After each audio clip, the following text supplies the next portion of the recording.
Varier ces exercices d'élévation frontale pour les épaules avec de l'intensité, c'est ce que je partage avec vous aujourd'hui.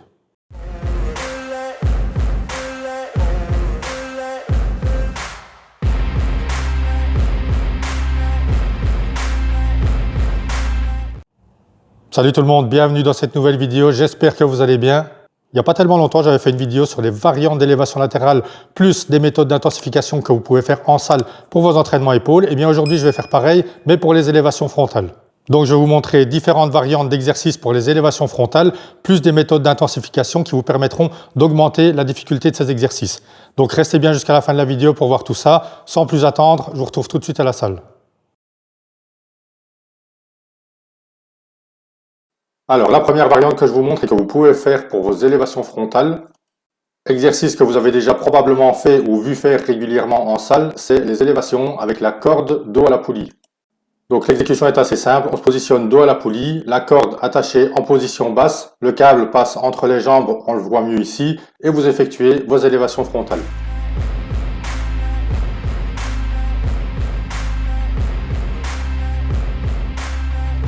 Vous pouvez également faire cet exercice face à la poulie. Le principe au niveau de l'exécution va rester exactement pareil. Pensez bien surtout, comme pour d'autres exercices, et je le répéterai, de contrôler le mouvement dans la phase excentrique, donc dans la descente.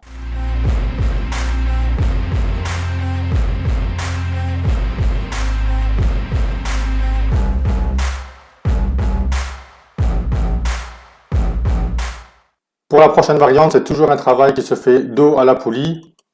Alors ici, je profite d'avoir une poulie vis-à-vis avec les montants qui sont assez rapprochés l'un de l'autre. Cette fois-ci, et toujours en position basse, j'ai placé deux poignets, je travaille dos à la poulie et j'effectue les élévations frontales, les deux bras à la fois. Alors, vous pouvez très bien alterner un bras et puis l'autre. Sur ce genre d'exercice, il est déjà possible d'effectuer plusieurs variantes et ainsi que des méthodes d'intensification. Si par hasard vous n'aviez pas les deux poulies qui sont disponibles mais juste une seule, eh bien vous pouvez très bien travailler un bras à la fois.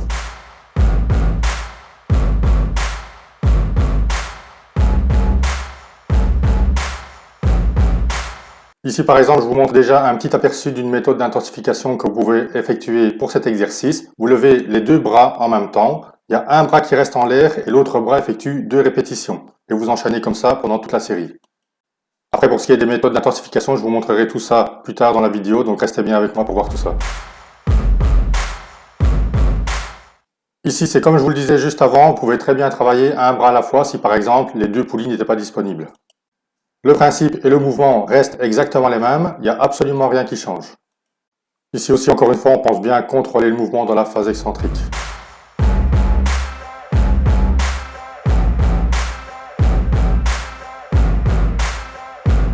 Ça, c'était pour l'exécution en prise pronation, c'est-à-dire paume de la main vers le bas. Maintenant, vous pouvez très bien le faire avec une prise neutre et vous faites exactement le même mouvement.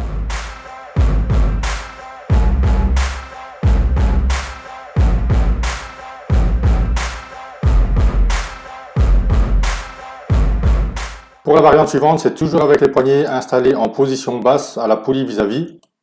Mais cette fois-ci, j'ai le corps penché en avant puisque mon buste est appuyé sur le dossier d'un banc que j'ai incliné.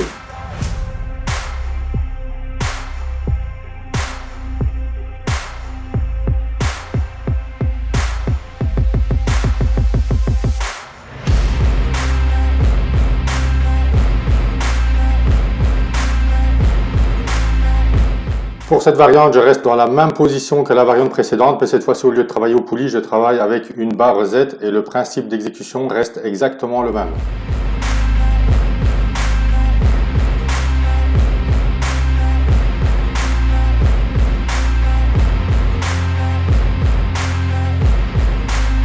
Alors bien entendu, comme je vous montre ici, vous pouvez très bien faire cet exercice avec des haltères, ça c'est vous qui voyez, si vous préférez travailler soit avec une barre, soit avec les haltères. L'avantage qu'on a avec les haltères pour travailler ce genre d'exercice, c'est que vous pouvez travailler soit en prise pronation, donc paume des mains vers le bas, soit en prise neutre.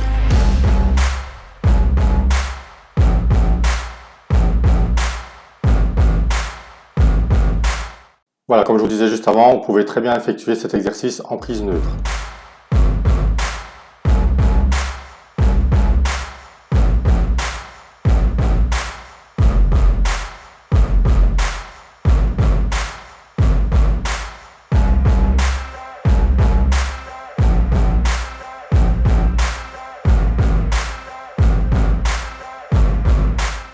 Alors, bien entendu, l'avantage que vous avez aussi à travailler aux haltères pour ce genre d'exercice, comme vous le voyez ici, c'est que vous pouvez effectuer une répétition à droite, une répétition à gauche.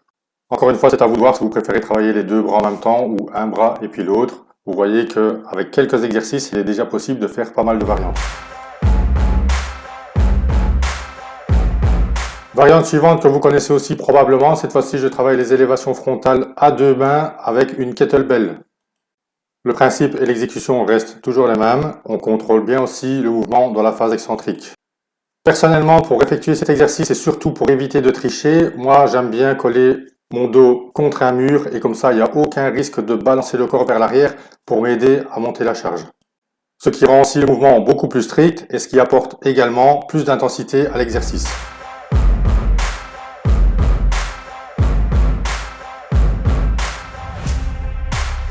Alors bien entendu, il est tout à fait possible de faire cet exercice aussi avec un disque, donc si par exemple vous ne disposez pas de kettlebell dans votre salle. Le principe reste le même, on travaille les deux bras à la fois et encore une fois, personnellement, pour cet exercice, j'aime bien avoir le dos collé au mur, comme ça il n'y a aucun risque de triche possible.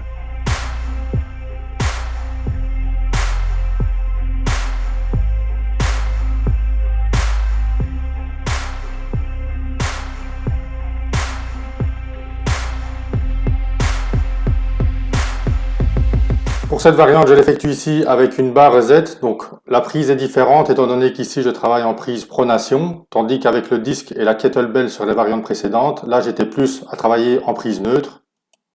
Mais au niveau du principe, ça reste exactement la même chose, l'exécution pareil et on contrôle toujours bien le mouvement aussi dans la phase excentrique.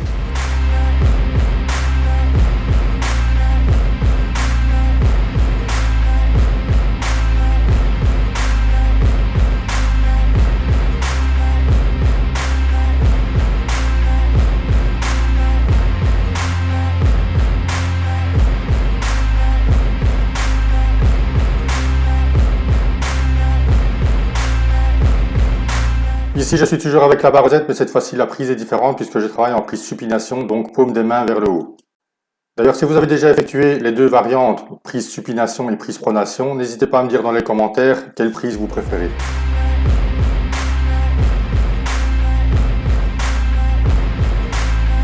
Alors, autre variante possible, c'est tout simplement de travailler en position assise. Et encore une fois, pour éviter tout risque de tricherie, j'ai redressé le dossier du banc, comme ça mon dos est bien calé et il n'y a aucun risque de balancer le corps vers l'arrière.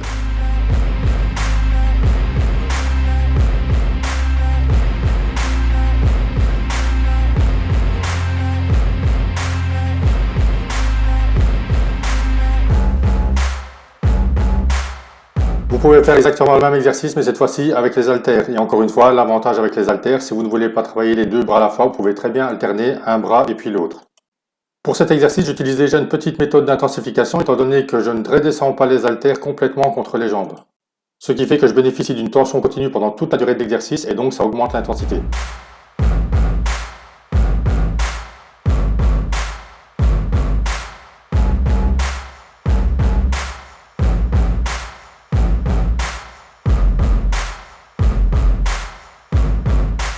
Pour la variante suivante, je suis toujours à travailler avec les haltères, mais cette fois-ci en prise neutre.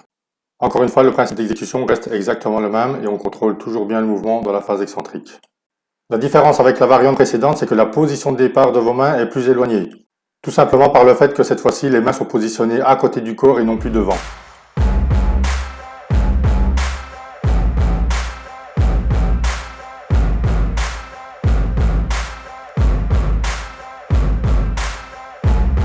Je reviens en position debout pour la prochaine variante, cette fois-ci un travail plus classique que vous connaissez certainement, que vous avez déjà vu régulièrement exécuté en salle de sport. C'est les élévations, les deux bras à la fois en prise pronation, c'est-à-dire paume de la main vers le bas. Voilà, je pense que c'est l'exercice le plus classique qu'on peut voir en salle. Cette variante, vous la voyez aussi sûrement très régulièrement en salle de sport, c'est les élévations frontales, un bras et puis l'autre en prise pronation, donc paume de la main vers le bas. Je vois très souvent cet exercice effectué en salle de sport, sauf que les pratiquants n'ont pas le dos collé contre un mur, prennent beaucoup trop lourd, et donc ce qui se passe, c'est qu'ils balancent le corps vers l'arrière pour aider à monter la charge. Moi, je préfère prendre moins lourd, avoir le dos calé contre un mur et effectuer correctement l'exercice. Exercice, comme vous pouvez le voir ici, que vous pouvez très bien faire en prise neutre. soit un bras en alternance et puis l'autre, soit les deux bras à la fois.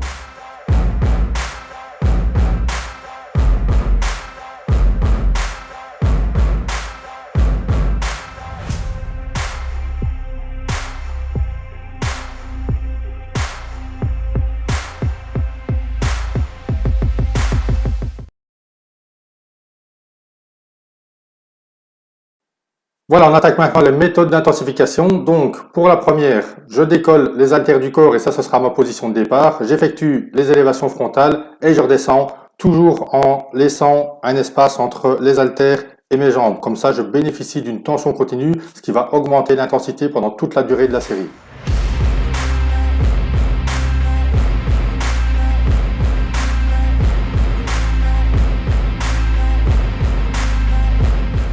Pour la deuxième méthode d'intensification, cette fois-ci, j'effectue l'élévation frontale, je redescends un tout petit peu et puis je remonte et ça vaut pour une seule répétition. Vous faites ça pour toute la durée de la série et je peux vous garantir que des haltères, même s'ils sont légers, vous paraîtront très lourds à la fin de la série. D'ailleurs, si vous avez l'occasion de tester cette méthode, n'hésitez pas et dites-moi dans les commentaires ce que vous en pensez. Et si d'autres ont déjà testé cette méthode, eh bien dites-moi aussi dans les commentaires ce que vous en pensez, ça me fera plaisir de lire vos retours. Pour la troisième méthode d'intensification, cette fois-ci la position de départ, les deux bras sont levés en même temps. J'effectue 2 répétitions à droite, pendant ce temps-là, le bras gauche reste en l'air. Ensuite, j'effectue 2 répétitions à gauche et cette fois-là, c'est le bras droit qui reste en l'air et ainsi de suite pendant toute la durée de la série. Ici non plus, pour cet exercice, on ne sait pas travailler lourd, mais je peux vous garantir qu'avec des poids même légers, vous allez avoir de bonnes sensations dans les épaules. Et pour vérifier tout ça, eh bien, il suffit tout simplement de tester. Donc surtout, n'hésitez pas, testez et faites-moi part de vos retours dans les commentaires. Quatrième méthode d'intensification, cette fois-ci je maintiens la position haute, les deux haltères en même temps pendant 5 secondes, ensuite j'enchaîne avec 5 répétitions complètes. Au terme des 5 répétitions complètes, je maintiendrai encore la position haute, les deux haltères en même temps pendant 5 secondes et ensuite je réenchaîne une nouvelle fois avec 5 répétitions complètes. Comme vous pouvez le voir, pour ce genre d'exercice, même si j'utilise ici des méthodes d'intensification, j'aime bien avoir le dos collé contre le mur, comme ça il n'y a aucun risque de triche possible en balançant le corps vers l'arrière. J'effectue ici 5 nouvelles répétitions, au terme desquelles je maintiendrai une nouvelle fois la position haute pendant 5 secondes. Alors 5 secondes ça paraît court, mais je peux vous garantir que même avec des poids légers, ça vous semble très long et les poids paraissent assez lourds. D'ailleurs pour les motiver et tous ceux qui veulent essayer, n'hésitez pas à rester en position haute pendant 10 secondes, ensuite vous enchaînez avec 5 répétitions, puis vous maintenez une nouvelle fois la position haute pendant 10 secondes. Pour la méthode d'intensification suivante, cette fois-ci j'effectue l'élévation frontale et je retiens la descente pendant environ 4 à 5 secondes. Ce qui va me permettre aussi d'intensifier l'exercice parce qu'il ne faut pas négliger surtout la phase excentrique, elle est très importante. Je rappelle que j'avais fait dans le même style une vidéo sur les différentes variantes que vous pouvez faire en salle pour les élévations latérales ainsi que les méthodes d'intensification que vous pouvez utiliser, donc surtout n'hésitez pas à aller checker tout ça.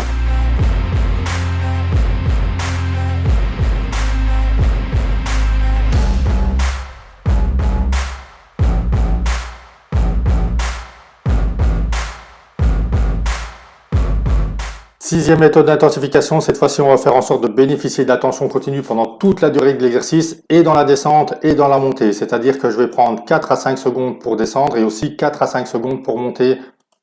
Ce qui va intensifier encore plus l'exercice que la méthode d'intensification précédente qui elle consistait à maintenir la descente pendant 4 à 5 secondes. Ici on maintient la descente pendant 4 à 5 secondes et on monte pendant 4 à 5 secondes également.